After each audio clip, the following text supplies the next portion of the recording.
Hello' everyone, class 9ৰ সাধাৰণ গণিতৰ পুনৰ আলোচনা আৰু সংখ্যা প্ৰণালীৰ পৰা মানে 1 নম্বৰ চেপ্টাৰৰ পৰা কেইটামান গুৰুত্বপূৰ্ণ MCQ এই ভিডিঅ'টো তোমালোকক প্ৰস্তুত কৰি দিয়া হ'ল। চোৱাচোন, প্ৰথম কুৱেশ্যনটো দিয়া হৈছে যে তলৰ কোনটো পৰিমেয় সংখ্যা নহয়। পৰিমেয় সংখ্যা নহয় মানে অপৰিমেয় সংখ্যা। এতিয়া অপৰিমেয় সংখ্যাক কয় যিবোৰ সংখ্যাক আমি ভাগ কৰিব নোৱাৰোঁ, মানে যিবোৰ সংখ্যাক আমি P/Q আকাৰত প্ৰকাশ কৰিব নোৱাৰোঁ, অৰ্থাৎ P/Q আকাৰত প্ৰকাশ কৰিব নোৱাৰা সংখ্যাবিলাকেই হৈছে অপৰিমেয় সংখ্যা। যদি আৰু তেতিয়াহ'লে পৰিমেয়। এইবাৰ যিবোৰ সংখ্যা দশমিকত আছে, এইটো এটাও P/Q আকাৰত নাই, কেনেকৈ গম পাম? তেতিয়াহ'লে এইটো বুজি পোৱাৰ সহজ উপায়টো হ'ল দশমিকৰ পিছত যেতিয়া একেই মান আহি থাকে সেইবিলাক পৰিমেয়, তাক P/Q আকাৰত প্ৰকাশ কৰিব পাৰি।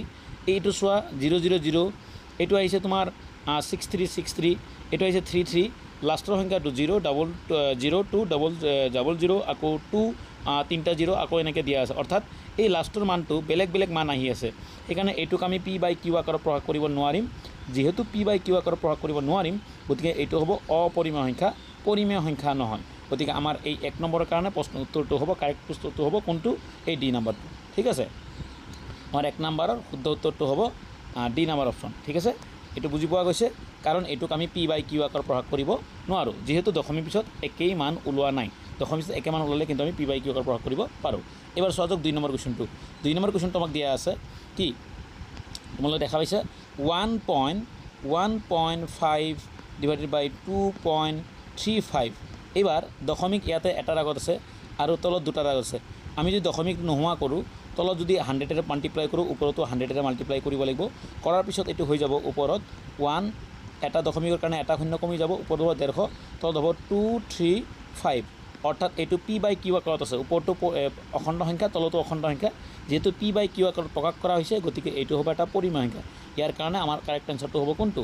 আমাৰ এই A নম্বৰটো হ'ব কাৰেক্ট এনচাৰ। ঠিক আছে, এবাৰ তাৰপিছতটো আমি 2 নম্বৰ কুৱেশ্যনটো চাওঁ, মানে 3 নম্বৰ কুৱেশ্যনটো চাওঁ, 3 নম্বৰ কুৱেশ্যনটো দিয়া আছে আমাক যে 2√3ক কোনটো সংখ্যাৰে পূৰণ কৰিলে পূৰণফলটো এটা পৰিমেয় হ'ব। এতিয়া চোৱা যাওক, এই 2√3টো কি? 2√3টো হৈছে এটা অপৰিমেয় সংখ্যা, কাৰণ পৰিমেয় আৰু অপৰিমেয় একলগ হ'লে গোটেইটো অপৰিমেয় হৈ থাকে। এতিয়া ইয়াৰ লগত যদি মই এই ৰুটটো পূৰণ কৰোঁ, প্ৰথমটোক যদি পূৰণ কৰোঁ, তেতিয়াহ'লে এই ৰুটটোৰ লগত √3 যদি পূৰণ কৰা হয়, তেতিয়াহ'লে এইটো 2√6 হ'ব। এই √6টো অপৰিমেয়, গতিকে এইটো অপৰিমেয় হৈ থাকিলে আমাক লাগে কেৱল পৰিমেয়। গতিকে আমি যদি এই লাষ্টৰটো পূৰণ কৰোঁ, 2 6 গুণ 3 6 গুণ 18 হ'ব। এইটো যদি পূৰণ কৰোঁ তথাপিও অপৰিমেয় থাকি যাব। কিন্তু যেই মাত্ৰ আমি এইটো পূৰণ কৰিম, কোনটো? B নম্বৰ অপশ্যনটো যোনটো আছে, আমি যদি কি কৰা যায়, এই 2.√3 লগত 2 × √3 লগত √3 যদি আমি B নম্বৰটো যদি পূৰণ কৰোঁ, তেতিয়াহ'লে পাম আমি 2 আৰু √3 × √3 মানে কিমান হৈ যাব? √9। তেতিয়াহ'লে √9ৰ স্কুৱেৰ ৰুট কিমান? বৰ্গমূল কিমান? 3। গতিকে 2 3 গুণ কিমান? 6। এইটো এটা কি সংখ্যা? পৰিমেয় সংখ্যা। গতিকে এই 2 √3ৰ লগত কি সংখ্যাক পূৰণ কৰিলে পৰিমেয় সংখ্যা পোৱা যাব? সেইটো হ'ল এই B নম্বৰ অপশ্যনটোৱে হ'ব আমাৰ কাৰণে কি? Correct answer. ঠিক আছে, এবাৰ আগলৈ চোৱা যাওক 4 নম্বৰ কুৱেশ্যন। 4 নম্বৰ কুৱেশ্যনটো কি কৈছে আমাক? এইবিলাক বুজিব লগা কুৱেশ্যন। দিছে এটা পৰিমেয় আৰু এটা অপৰিমেয় সংখ্যাৰ যোগফল বা বিয়োগফল সদায় কি হ'ব? আচ্ছা, পৰিমেয় সংখ্যা কাক কয়? অলপ আগতেই ক'লোঁ, যিবোৰ সংখ্যাক আমি P/Q আকাৰত প্ৰকাশ কৰিব পাৰি সেইবোৰ সংখ্যা হ'ল পৰিমেয়। যেনেকৈ মই দিলোঁ 2/5, এইটো এটা পৰিমেয়। আকৌ যিবোৰ ভাগ কৰিব নোৱাৰি, যেনেকৈ স্কুৱেৰ ৰুট আছে √3, ইয়াক আমি ভাগাভাগ কৰিব নোৱাৰোঁ, P/Q ফৰ্মত লিখিব নোৱাৰোঁ, এইটো হ'ল অপৰিমেয়। এই পৰিমেয় আৰু অপৰিমেয় যোগ কৰিলে, বিয়োগ কৰিলে, অথবা পূৰণ বা হৰণ কৰিলে, একলগ কৰিলে তাৰমানে কি হ'ব? তুমি এইটো মনত ৰাখিব লাগিব। পৰিমেয় আৰু অপৰিমেয় একলগ হোৱাৰ লগে লগে সদায় অপৰিমেয় সংখ্যা হৈ থাকিব। গতিকে ইয়াৰ কাৰণে হ'ব আমাৰ কাৰণে B নম্বৰটো হ'ব কাৰেক্ট এনচাৰ। মনত থাকিব, পৰিমেয় আৰু অপৰিমেয় একলগ হ'লে সদায় কি হৈ থাকিব? অপৰিমেয় সংখ্যা। এইটো পৰিমেয় আৰু অপৰিমেয় সংখ্যাৰ মাজত এটা সম্পৰ্ক, যে দুটা সংখ্যা একলগ হোৱাৰ লগে লগে যি হিচাপেই হওক ই সদায় অপৰিমেয় থাকিব। তো এইটোৰ কাৰণে এই প্ৰশ্নৰ উত্তৰ হ'ব আমাৰ অপশ্যন B। অপশ্যন বিটো আমাৰ কাৰণে কাৰেক্ট এনচাৰ। ঠিক আছে, এবাৰ কুৱেশ্যন নম্বৰ 5। কুৱেশ্যন নম্বৰ 5ক কি দিলে আমাক? তলত কোনটোৰ দশমিক বিস্তৃতি পৰিসমাপ্ত? এতিয়া সংখ্যাবিলাকক যেতিয়া এই গোটেইকেইটা সংখ্যা P/Q আকাৰত আছে, এতিয়া দশমিক বিস্তৃতি পৰিসমাপ্ত বুলি কৈছে। দশমিক বিস্তৃতি পৰিসমাপ্ত হোৱাৰ চৰ্ত কি? তাৰ কাৰণে আমি কি কৰিব লাগিব? এটা এটা অংক কৰি চাব লাগিব না। এতিয়া দশমিক বিস্তৃতি 2 প্ৰকাৰৰ হয়। যেতিয়া কোনো এটা পৰিমেয় সংখ্যা, তোমালোকে জানা দৰকাৰ, যেতিয়া কোনো এটা সংখ্যা P/Q আকাৰত থাকে, ইয়াক যদি আমি দশমিকত লওঁ, দশমিকত লৈ এই 2 প্ৰকাৰৰ হ'ব। এটা হ'ব পৰিসমাপ্ত আৰু এটা হ'ব অপৰিসমাপ্ত।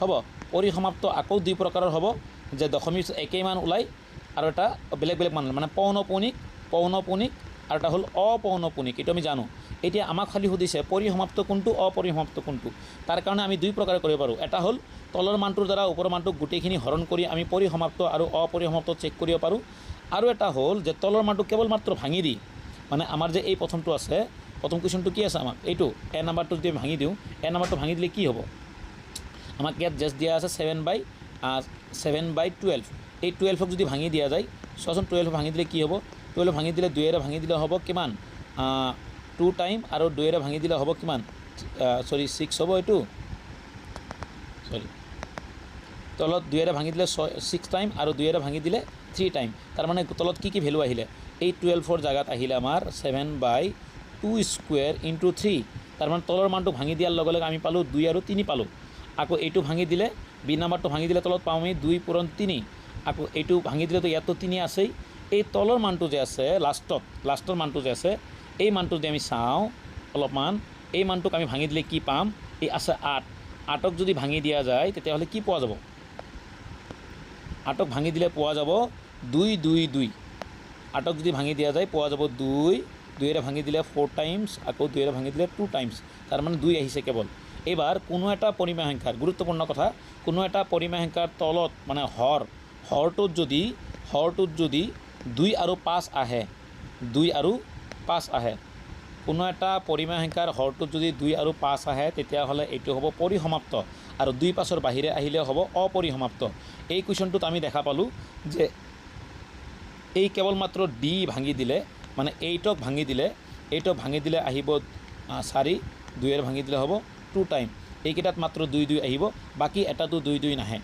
এইটোতে তোমাৰ এ নম্বৰত আহিব 3 আৰু ইয়াতো 3 ওলাব ইয়াতো 3 অলৰেডি আছে কিন্তু এই তলৰ মানটোত যেহেতু 2 2 আছে গতিকে এইটো হ'ব পৰিসমাপ্ত তো এই কুৱেশ্যনটো 5 নম্বৰ কুৱেশ্যনটোৰ আমাৰ ডি নম্বৰটো হ'ব কাৰেক্ট আনসাৰ এইটো হ'ব এটা পৰিসমাপ্ত সংখ্যা ঠিক আছে কিয়নো তলত 2 আছে কেৱল মাত্ৰ এবাৰ আহি গ'ল আমাৰ কুৱেশ্যন নম্বৰ 6 কুৱেশ্যন নম্বৰ 6টো কি দিলে যে আমাক এটা দিয়া আছে খুব ভাল এইবিলাক অংক বুজিব লগা কুৱেশ্যন এনেকুৱা ধৰণৰ কুৱেশ্যনবিলাকে আহিব আমাক √2ৰ ভেলু দিয়া আছে √2ৰ ভেলু দিয়া আছে 1.4 তেতিয়াহ'লে √8ৰ ভেলু কিমান হ'ব অলপমান বুজিব চেষ্টা কৰা তোমালোক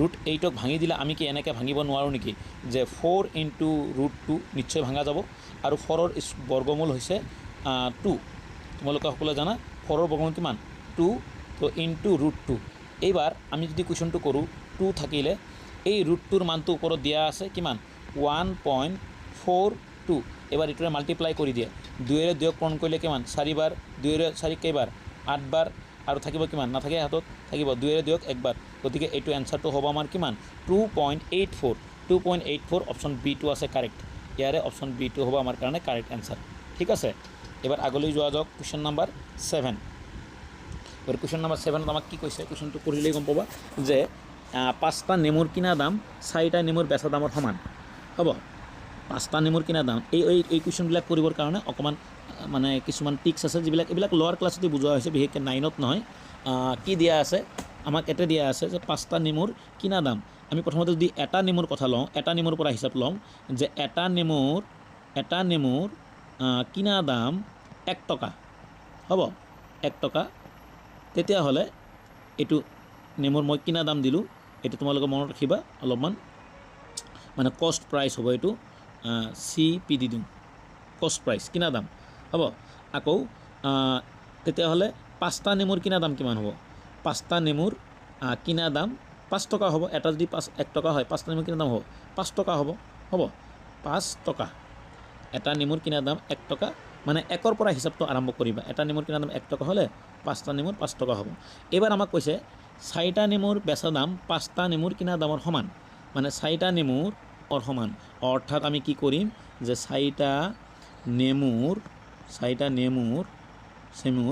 সেল প্ৰাইচ 5টা নেমুৰ কিনা অৰ্থাৎ 4টা নেমুৰ বেচা দাম কিমান টকা 5 টকা তাৰ মানে আমাৰ কিনা দাম হ'ল এটাৰ যদি কিনা দাম 1 টকা 4টাতো 4 টকাই হ'ব কিন্তু 4টাৰ বেচা দাম 5টাৰ সমান অৰ্থাৎ কি হৈ গ'ল 1 টকা এটা লাভ ওলালে হ'ব শতকৰা লাভৰ ফৰ্মুলাটো আছিলে যে মই অলপ শৰ্টকাটকৈ লিখিছোঁ শতকৰা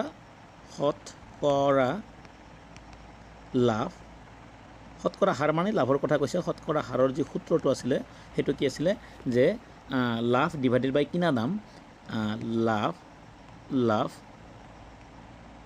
ডিভাইড বাই কিনা দাম ইনটু 100%। নিশ্চয় তোমালোকৰ মনত আছে এইটো সূত্ৰ। এইবাৰ লাভৰ পৰিমাণটো কিমান? এতিয়া 1 টকা লাভ হৈছে, 4টা বস্তু কিনিছিলে কিমান টকাত? 4 টকাত কিনিছিলে, ইনটু কিমান পাৰ্চেণ্ট? 100%। তেতিয়াহ'লে আমি যদি এই 4ৰ লগত 100ক কাটি দিওঁ কিমান বাৰ যাব? 25 বাৰ যাব আৰু 25% হ'ব। ইয়াৰ কাৰণে এইটোৱে হ'ব কাৰেক্ট এনচাৰ। নিশ্চয় মনত থাকিব এইটো হ'ল। তো 25% ক'ত আছে? এ নাম্বাৰটো। তো এই প্ৰশ্নৰ উত্তৰটো হ'ব আমাৰ 25%, এ নাম্বাৰটো হ'ব শুদ্ধ এনচাৰ। ঠিক আছে, এবাৰ আমি আগলৈ যাওঁ। কুৱেশ্যন নম্বৰ 8ত আমাক কি দিয়া আছে? কুৱেশ্যন নম্বৰ 8ত দুটা বস্তু দিয়া আছে।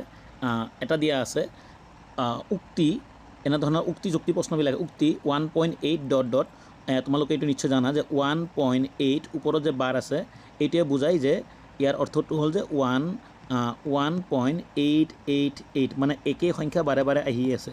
নিশ্চয় এবাৰ কৈছে এটা পৰিমেয় সংখ্যাৰ দশমিক বিস্তৃতি পৰিসমাপ্ত অথবা অবিৰত পুনৰাৱৰ্তিত, মানে পৰিমেয় সংখ্যাক যেতিয়া দশমিক বিস্তৃতি ওলোৱা হ'ব ই অবিৰত পুনৰাৱৰ্তিত, মানে দশমিকৰ পিছত পৰিমেয় সংখ্যাবিলাকৰ দশমিকৰ পিছত একেই মান ওলায় আৰু ওলায়ে থাকে।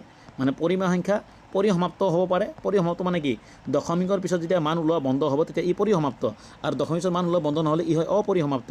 তোমাক কোৱা হৈছিল যে পৰিমেয় সংখ্যা কাক কয়? যিবোৰ সংখ্যাক পি বাই কিউ আকাৰত প্ৰকাশ কৰা যায় তাকে পৰিমেয় সংখ্যা বুলি কয়। পৰিমেয় সংখ্যা দুই প্ৰকাৰৰ হ'ব, এটা হ'ব পৰিসমাপ্ত আৰু এটা হ'ব অপৰিসমাপ্ত। এই পৰিসমাপ্ত কোনবোৰ? যেনেকৈ মই ল'লোঁ 1/2, 1/2 হৰণ কৰিলে পাবা 0.5, গতিকে দশমিক মান ওলোৱা বন্ধ হ'ব, এইটো হ'ব অপৰিসমাপ্ত। কিন্তু যদি মই লওঁ 1/3, ইয়াক হৰণ কৰিলে পাবা 0.3333, একেই মান ওলাই আছে। এইটোও পৰিমেয়, কিন্তু এইটো পৰিসমাপ্ত, এইটো অপৰিসমাপ্ত। এটাই কৈছে অপৰিসমাপ্ত হ'লেও অবিৰত পুনৰাৱৰ্তিত হ'ব, মানে একেই মান বাৰে বাৰে ওলাই আহিব। গতিকে ওপৰৰ কথাটোও সত্য, তলৰটোও সত্য, আৰু এটাই আনটোৰ ব্যাখ্যা কৰিছে। গতিকে ইয়াৰ কাৰণে এ নাম্বাৰটো হ'ব আমাৰ কাৰেক্ট অপশ্যন। নিশ্চয় বুজা গৈছে। অ'কে, এবাৰ আহি যাওঁ আমি। কুৱেশ্যনটো আমাক দিছে যে শুদ্ধ উত্তৰটো বাছি ওলোৱা। দেখা পাইছা তোমালোক? এইটো আমাক কি প্ৰশ্ন দিছে যে -3 আৰু মাইনাছ আৰু প্লাছ √3, মাইনাছ আৰু +3ৰ মাজত কি অখণ্ড সংখ্যা আছে আমি ওলাব লাগে। এতিয়া তাৰ কাৰণে আমি কি কৰিব লাগিব? ধুনীয়াকৈ আমি এটা সংখ্যা ৰেখা অংকন কৰিব লাগিব। সংখ্যা ৰেখা যদি এটা অংকন কৰোঁ তেতিয়াহ'লে সহজকৈ বুজিবৰ কাৰণে আমাৰ কি হ'ব? মই কালাৰটো অকণমান চেঞ্জ কৰি লৈছোঁ বুজিবৰ কাৰণে। এইবাৰ এটা সংখ্যা ৰেখা আমি অংকন কৰিলোঁ। সংখ্যা ৰেখাৰ ঠিক মাজত থাকে 0, তোমালোক জানা। আৰু যদি আমি সোঁফালে যাওঁ, ইফালে 1, তাৰপিছত 2, তাৰপিছত কি 3, তাৰপিছত কি 4, এনেকৈ আহি থাকিব। ইফালে -1 আৰু কি -2 আৰু -3 এনেকৈ আহিব। আমাক সুধিছে যে এইকেইটাৰ মাজত কি থাকিব? -3 আৰু +3 মাজত কি থাকিব? -3 +3 মাজত যদি আমি চাওঁ, এইখিনিৰ ভিতৰত কি আছে চোৱাচোন। এইখিনিৰ মাজত আছে -1, -2, -1, 0, 1, 2, এইখিনি বস্তু। এতিয়া ক'ত আছে এইখিনি বস্তু? এতিয়া -2, এইটো বস্তু। প্ৰথম যদি চাওঁ আমি, প্ৰথমটোও নহয়, তাৰপিছত আমাৰ এইটোৱে হ'ব এনচাৰ, এইটোৱে কাৰেক্ট হ'ব এনচাৰ। কিহৰ কাৰণে? কাৰণ এতিয়া -2, -1, 0, 1, 2 আছে, গতিকে এইটোৱে হ'ব আমাৰ কাৰণে কাৰেক্ট এনচাৰ। আৰু এটা লওঁ আমি, কোনটো পাম? এইটোও নহয়, তেতিয়াহ'লে কোনটো পাম? প্ৰথমটো কেঞ্চেল, দ্বিতীয়টো কেঞ্চেল, তাৰপিছত এইটো হ'ব আমাৰ এনচাৰ। মানে 1 আৰু 2 আৰু 4 ক'ত আছে? 2 আৰু 4 আছে ডি নাম্বাৰ। আমাৰ কাৰণে ডি নাম্বাৰ হ'ব কাৰেক্ট এনচাৰ। বুজি পাইছা নিশ্চয় কেনেকৈ হ'ল? কাৰণ সংখ্যা ৰেখাৰ মাজত কি মান আছে। ঠিক আছে, এইটো হ'ল আমাৰ কেই নম্বৰ কুৱেশ্যন? এইটো হ'ল 9 নম্বৰ কুৱেশ্যন। এবাৰ কুৱেশ্যন নম্বৰ 10ত যাওঁ। 10 নম্বৰ কুৱেশ্যন। 3 নম্বৰ কুৱেশ্যনটো দিছে যে তোমালোকে দেখাই পাইছা সহজ কুৱেশ্যন এটা, এইটো বিলকুল টান কুৱেশ্যন নহয়, প্ৰয়োজনীয় কুৱেশ্যন এটা। আমাক দিছে এনেকৈ যে এই কুৱেশ্যনটো দিয়া আছে আমাক, ইয়াৰে মান কিমান হ'ব? তুমি জানা এটা সূত্ৰ তোমাক পঢ়োৱা হৈছিলে, a⁴ = 1 হয়। মানে কোনো এটা ভেলুৰ ওপৰত 0 আহি গ'লে তাৰ মান হয় 1। অৰ্থাৎ আমি যদি ইয়াতে বহাই দিওঁ 3⁴ মানে এইটো 1, 5⁴ মানে 1, আৰু 7⁴ মানো 1। গতিকে এইটোক যদি কেলকুলেশ্যন কৰা হয় 1 × 1 মানে 1, তলতো 1, আৰু 1ৰে ডিভাইড কৰিলে তাৰ এনচাৰটো কিমান হ'ব? 1। তো ইয়াৰ কাৰণে কাৰেক্ট এনচাৰটো কি হ'ব? বি হ'ব ইয়াৰ কাৰণে কাৰেক্ট এনচাৰ। গতিকে আমাৰ বি নাম্বাৰটো হ'ব কাৰেক্ট এনচাৰ। বুজি পালা কথাটো? এবাৰ আহি যোৱা নেক্সট কুৱেশ্যন। এবাৰ নেক্সট কুৱেশ্যনটো আমাক খুব ধুনীয়াকৈ দিছে। আমাৰ আকৌ লাভৰ এটা দিছে। অলপ আগত যোনটো অংক কৰিলোঁ তেনেকুৱা এটা কুৱেশ্যন দিছে। আমাক কৈছে যে বস্তু এটাৰ বিক্ৰী মূল্য 1800 টকা, বিক্ৰী কৰি লাভ পালে 300 টকা হ'ব। তাৰমানে তেওঁ বিক্ৰী কৰিছে 1800 টকাত কোনো এটা বস্তু কিনিছে যি বস্তুটোৰ বেচা মূল্য মানে চেল প্ৰাইচ ইকুৱেল টু 1800 টকা হ'ব চেল প্ৰাইচ কিমান 1800 টকা এবাৰ 1800 টকা দি তেওঁ বিক্ৰী কৰিছে আৰু তেওঁ লাভ পালে কিমান টকা লাভ পালে তেওঁ 300 টকা তাৰ মানে তেওঁ কিমান টকাত কিনিছিল তেওঁৰ কষ্ট প্ৰাইচ কিমান আছিল তো কষ্ট প্ৰাইচটো আছিল তোমাৰ 1500 টকা কিহৰ কাৰণে কাৰণ 300 টকাটো লাভে পালে না ওকে এবাৰ আমাক লাভৰ কথা লাগে এটা আমি যে লাভৰ শতকৰা হাৰটো ওলাও লাভৰ সূত্ৰটো কি আছিল আমাৰ লাভৰ হাৰৰ সূত্ৰটো আছিল অলপ আগতে ক'লো তোমাক যে এইটো হ'ব লাভৰ হাৰৰ সূত্ৰটো শৰ্টকাটকে বুজিবৰ কাৰণে লিখিলোঁ এবাৰ ওপৰত লাগে আমাৰ লাভ কিমান টকা হৈছে লাভ হৈছে 300 টকা হৈছে আৰু কিনা দাম কিমান আছিল 1500 টকা হ'ব ইনটু কি 100% হ'ব 100% এবাৰ এই দুটা জিৰোৰ লগত এই দুটা জিৰো কেনসেল তাৰপিছত আমাৰ কাটাকাটি কৰিলে আমি যদি 5ৰে কাটো 5ৰে যাব 3ৰে কাটি দিওঁ 3ৰে 15 যাব 5 বাৰ আৰু 3ৰে ইয়াত যাব 100 বাৰ হ'ব আকৌ 5ৰে 5 একবাৰ 100 যাব কেইবাৰ 20 বাৰ তেতিয়াহ'লে আমাৰ এনসাৰটো আহিব 20% হ'ব 20% নিশ্চয় বুজা গৈছে অসুবিধা হ'ল নেকি কিবা না আকৌ বুজাব লাগিব কুৱেশ্যনটো অকমান বেছি কাটাকাটি হ'লতো মই অলপ সৰুকৈ লিখি দিওঁ হ'ব আমাৰ যোনটো ক্যালকুলেশন আছিল হেতু আছিল যে আমাৰ ইয়াৰে লাভ মানে শতকৰা লাভ ওলাব লাগে শতকৰা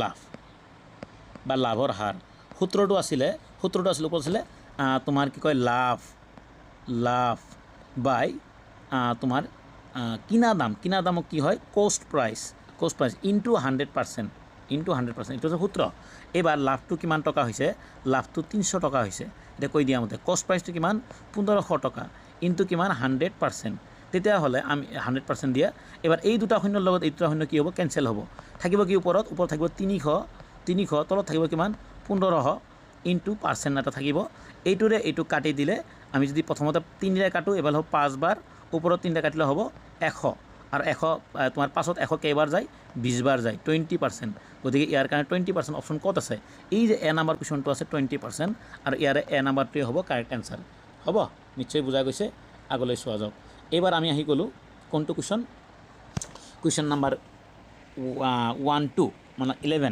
12 সৰি এবাৰ আমাক কৈছে এইটো আৰু সহজ কুৱেশ্যন এটা যে 2 সংখ্যাটো হ'ল যুগ্ম সংখ্যা অযুগ্ম সংখ্যা মৌলিক সংখ্যা আৰু যৌগিক সংখ্যা এটা চোৱা এইটো চোৱা যে যুগ্ম সংখ্যা কাক বোলে যিবোৰ সংখ্যাক আমি সম্পূৰ্ণ 2ৰে হৰণ কৰিব পাৰি এইবিলাক যুগ্ম সংখ্যা 2ক আমি সম্পূৰ্ণ 2ৰে হৰণ কৰিব পাৰি সেইকাৰণে যুগ্ম সংখ্যা গতিকে ইয়াতে আমি যদি চাওঁ ইয়াৰে কোনটো কণ্ডিশ্যন শুদ্ধ প্ৰথমটো যে কণ্ডিশ্যন শুদ্ধ যে 2 এটা কি সংখ্যা যুগ্ম সংখ্যা কাৰণ 2ৰে সম্পূৰ্ণ 2ক আমি সম্পূৰ্ণ হৰণ কৰিব পাৰোঁ বা 2ৰে প্ৰত্যেকটো জোড় সংখ্যাক মানে হৰণ কৰিব পাৰোঁ এইটো 2 এটা যুগ্ম সংখ্যা এবাৰ অযুগ্ম সংখ্যাটো নহয় যুগ্মৰ বিপৰীতে অযুগ্ম এবাৰ মৌলিক সংখ্যা কাক কয় যিবোৰ সংখ্যাৰ উৎপাদক মাত্ৰ দুটা যেনেকৈ 2 ভাঙি দিলোঁ 2 1 গুণ 2 2ক ভাঙি দিলে মাত্ৰ দুটা উৎপাদক পাবা তেনেকৈ 3 ভাঙি দিলে 3 1 গুণ 3 মানে 3 1 গুণ 3 ভাঙি দিলে এটা দুটা উৎপাদক পাবা গতিকে 2 3 5 7 এইবিলাকৰ উৎপাদক মাত্ৰ দুটা যেহেতু সেইকাৰণে ইহঁতক মৌলিক সংখ্যা বুলি কোৱা হয় গতিকে 2 তোমাৰ অপশ্যন নাম্বাৰ 3টো শুদ্ধ আৰু অপশ্যন নাম্বাৰ 2টো শুদ্ধ গতিকে এই 3 নাম্বাৰটো এইটো অপশ্যন শুদ্ধ হৈ গ'ল 1 শুদ্ধ আৰু 3 শুদ্ধ গতিকে 1 আৰু 3 ক'ত আছে 1 আৰু 3 নাম্বাৰ অপশ্যনটো আছে চি নাম্বাৰত ইয়াৰে চি নাম্বাৰ অপশ্যনটোৱে হ'ব correct answer okay most important আগলৈ যোৱা যাওক এবাৰ আমাক দিলে 13 নম্বৰ কুৱেশ্যন 13 নম্বৰ কুৱেশ্যন কি দিছে 13 নম্বৰ কুৱেশ্যনটো 13 নম্বৰ কুৱেশ্যনটো দিয়া আছে প্ৰতিটো স্বাভাৱিক সংখ্যা এটা পূৰ্ণ সংখ্যা এতিয়া এই কুৱেশ্যনকেইটা বুজিবৰ কাৰণে এইবিলাক ইম্পৰ্টেণ্ট কুৱেশ্যন হয় আৰু এইবোৰ বুজিবৰ কাৰণে আমাৰ মানে সংখ্যাৰ কনচেপ্ট থাকিব লাগিব এতিয়া আমি আগতে বুজিব লাগিব ইয়াতে যিহেতু আমাক স্বাভাৱিক পূৰ্ণ অখণ্ড এই পৰিমেয় 3টা কনচেপ্ট আছে 4টা কথা জানিব লাগিব প্ৰথমতে কোৱা স্বাভাৱিক সংখ্যা কাক কয় স্বাভাৱিক সংখ্যা যিবোৰ গণনা কৰিবৰ কাৰণে ব্যৱহাৰ কৰা হয় 1 2 3 এই ডট এইবিলাক হৈছে এটা কি সংখ্যা স্বাভাৱিক সংখ্যা মানে 1ৰ পৰা আৰম্ভ হ'ল পূৰ্ণ সংখ্যা কাক কয় পূৰ্ণ সংখ্যা হৈছে যে 0 1 মানে স্বাভাৱিক সংখ্যা 1ৰ পৰা আৰম্ভ হ'ল পূৰ্ণ সংখ্যা 0ৰ পৰা আৰম্ভ হ'ল এইখিনিয়ে আৰু আমাক যদি কয় অখণ্ড সংখ্যা সেইবোৰ যিবিলাক 0 প্লাছ মাইনাছ 1 প্লাছ মাইনাছ 2 মানে প্লাছ মাইনাছ সব হয় আৰু এটা হ'ল পৰিমেয় সংখ্যা এইবিলাক যিবিলাক সংখ্যা আমি তোমাৰ পি বাই কিউ আকাৰত প্ৰকাশ কৰিব পাৰি তাৰমানে এই গোটেইবোৰ কিন্তু পৰিমেয় সংখ্যা মানে স্বাভাৱিক সংখ্যাটো পূৰ্ণ সংখ্যাটো অখণ্ড সংখ্যাটো পৰিমেয় সংখ্যা কিন্তু প্ৰতিটো পৰিমেয় সংখ্যাই স্বাভাৱিক সংখ্যা নহয় মই একফালৰ পৰা লিখি ৰাখিলোঁ এতিয়া আমাক কৈছে 1 নম্বৰ কাহিনীটো কৈছে বুজি লোৱা যাওক 1 নম্বৰ কাহিনীটো কি কৈছে আমাক 1 নম্বৰ কাহিনীটো আমাক এনেকৈ দিলে যে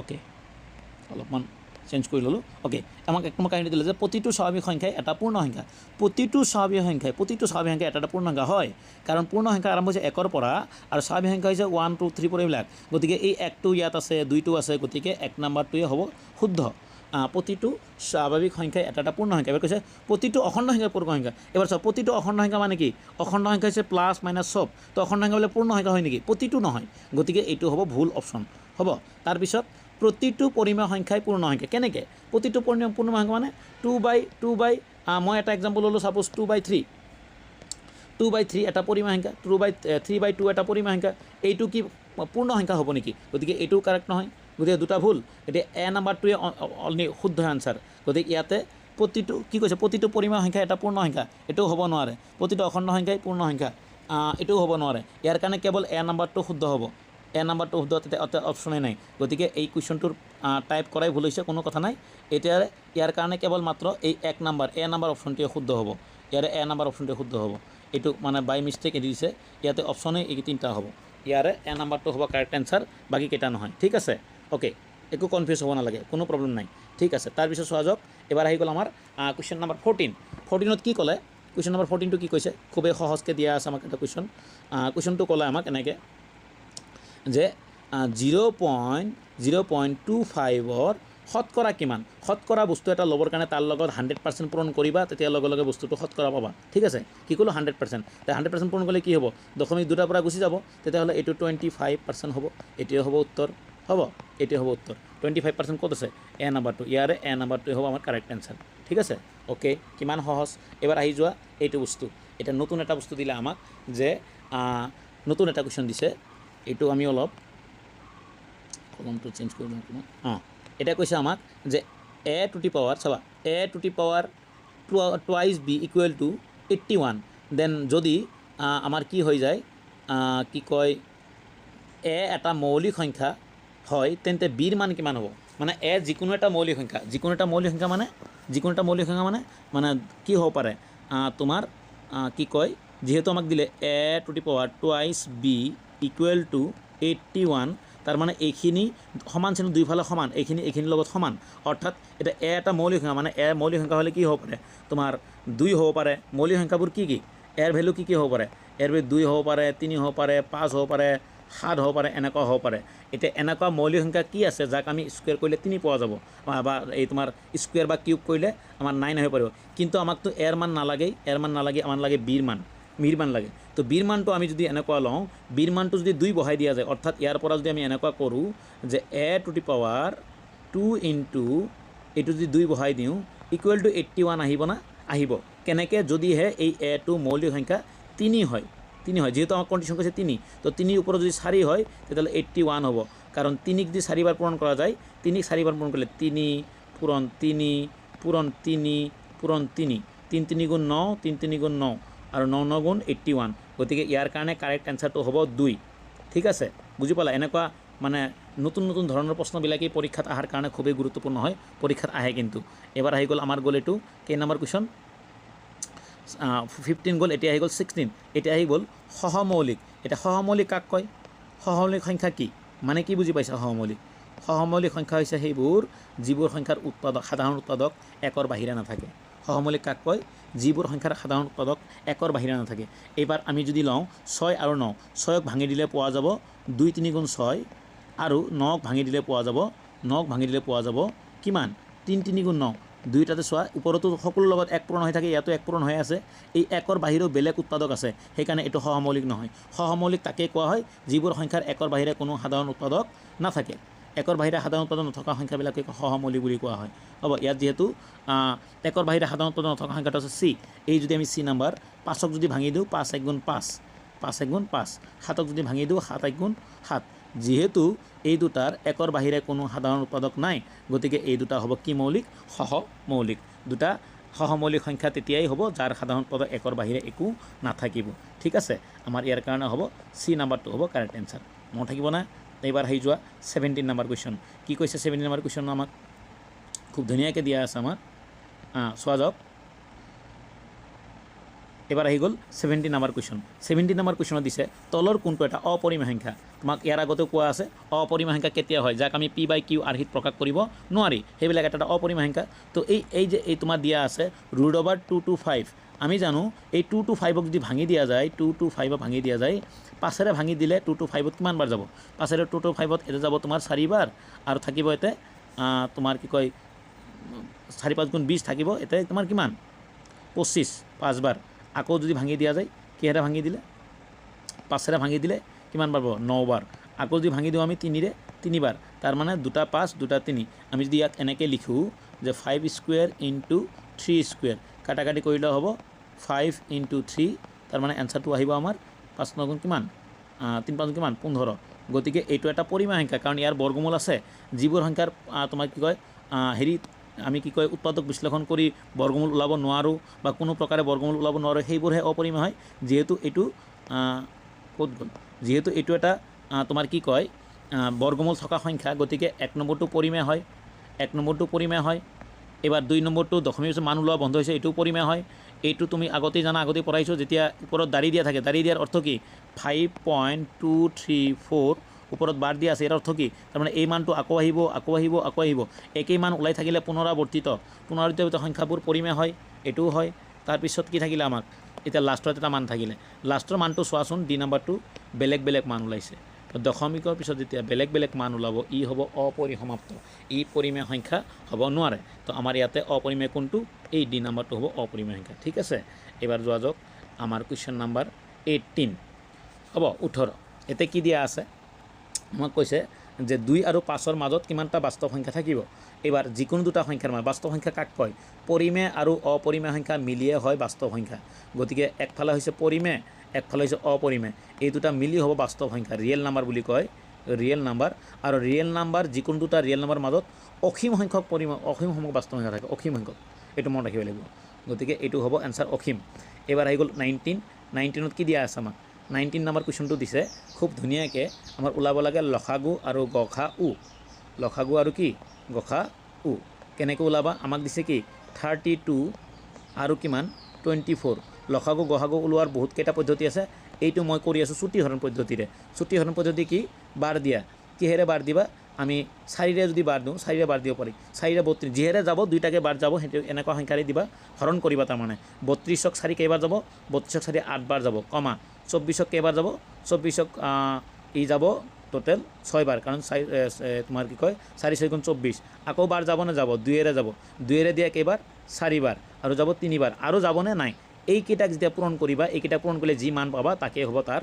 উত্তৰ কেনেকুৱা মানে এইটো হ'ব 4 into 2 into 4 into 3 এইখিনি এইটো চুটি হৰণ নিয়ম বুলি কয় চুটি হৰণ এই গোটেইখিনি পূৰণ কৰিলে কিমান হ'ব 2 4 গুণ 8 হ'ব আকৌ তোমাৰ কিমান হ'ব 2 4 গুণ 8 8 4 গুণ 32 32ৰ লগত যদি 3 পূৰণ কৰা হয় তেতিয়া হ'ব কিমান 32 into 3 মানে 96 হ'ব 96 তো ইয়াৰ কাৰণে কাৰেক্ট আনসাৰ কোনটো হ'ব 96 বুজি পাইছা নিশ্চয় এইটো হৈছে চুটি হৰণ পদ্ধতি আমি বেলেগ বেলেগ উপায়েৰেও কৰিব পাৰি উৎপাদক বিশ্লেষণ পদ্ধতিৰেও কৰিব পাৰি এতিয়া এইটো ভিডিঅ'ৰ লাষ্ট কুৱেশ্যনটো কুৱেশ্যন নাম্বাৰ 20 ইয়াতে 20টা কুৱেশ্যনেই আছিলে আমি 20টা কুৱেশ্যনেই আলোচনা কৰিলোঁ এইবাৰ নেক্সট চোৱাচোন কি দিয়া আছে নেক্সট দিয়া আছে আমাক এইটো যে 2√3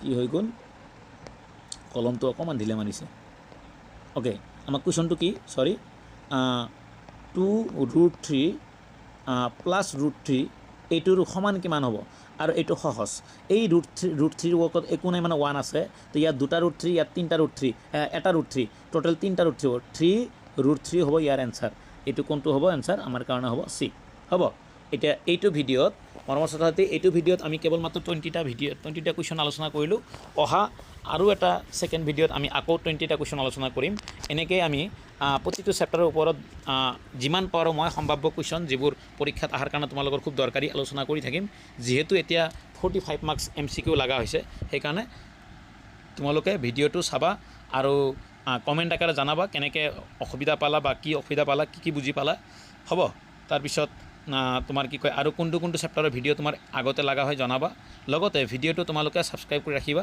যাতে তোমালোকে নেক্সট টাইম মই এনেকুৱা ভিডিঅ' দিয়াৰ লগে লগে তোমালোকে পাই যোৱা ঠিক আছে হ'ব বাই বাই